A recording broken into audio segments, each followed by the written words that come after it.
மக்களே, அம்மா திடீர்னு வந்து தம்பி 1 கிலோ பாஸ்மதி ரைஸ் வாங்கிட்டு வருமா கேட்டாங்க. சரிமான்ட்டு போலான்ட்டு நான் போன கடை தான் பார்த்தீங்கன்னா அரிசி கடை. அந்த அரிசி கடையில் பெரிய ட்விஸ்ட் நான் அந்த கடையில் யாருமே இல்லை. இதை விட பெரிய ட்விஸ்ட் நீங்களே பாருங்களேன்.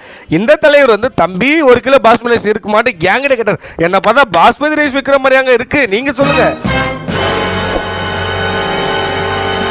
சரின்னு அரிசி கடைக்கார அண்ணா வரத்துக்கு லேட் ஆகிட்டு நான் போயிட்டு தயிர் வாங்கலான்ட்டு தயிர் கடைக்கு போயிட்டுங்க. அண்ணா 2 தயிர் கொடுக்க நான் அண்ணன் கேட்க அவர் இருப்பா தம்பி இந்த பசங்க அனுப்பிச்சிட்டு தரேன்னு சொன்னார். அதுக்கப்புறம் என்கிட்ட காசு வாங்கின்னு இருப்பா தயிர் எடுத்தாருன்ட்டு ரொம்ப நேரம் எடுத்துனே இருந்தார்.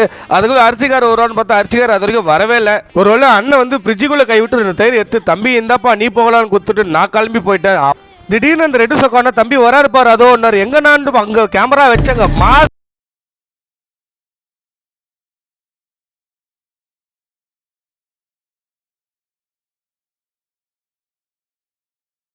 சீக்கிரம் மாதிரியே தெரியுது. அரிசி கடைக்காரன் நினச்சிட்டு